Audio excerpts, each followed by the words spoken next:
Ito rin ba ang napansin nyo sa cat din na talaga namang marami ang kinilig dito at talagang usap-usapan ito ngayon sa iba't ibang social media platforms.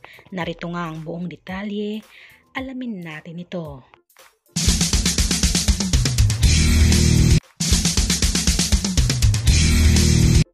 Kagabi nga ay naganap na nga ang red carpet ng Kat Den or sa movie nga nila na Hello Love Again.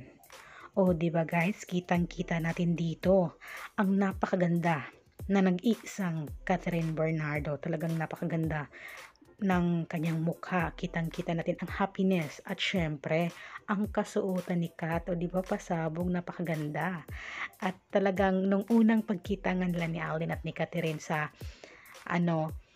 ay talagang makikita natin na humahanga ang isang Alden sa kasuotan ni Catherine.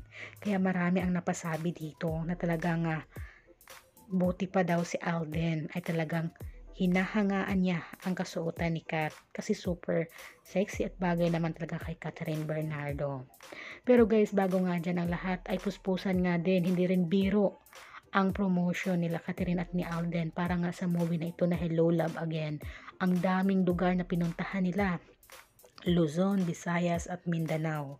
At syempre mga guestings din nila sa iba't ibang network, o di ba? Pero kagabi ay naganap na rin sa wakas ang premiere night o red carpet ng Hello Love Again na talaga namang dinaluhan ng mga sikat at maraming artista saka magkabilang network GMA at ABS-CBN. At talagang trending na trending ang Hello Love Again. At lalong-lalo na ngayon na sabi nila parang ibang-iba daw ang year 2019 sa Hello Love Goodbye kaysa ngayon na 2024 Hello Love Again. Talagang level up daw talaga ang Kat Den. Super clue, super sweet ni Alden at ni Catherine sa isa't isa. Talagang makikita natin na may pinagbago, level up talaga silang dalawa. Kitang-kita ang kilig nila sa isa't isa. Kaya ayon nga sa ilang mga komento ng mga fans or ng mga netizens na parang may something na talaga sa kanila. Parang mag-una pero hindi pa pwede pa-public. Diba? Soon malalaman natin yan guys. Kaya balikan natin yung sinasabi ni Alden na what you see is what you get. O diba?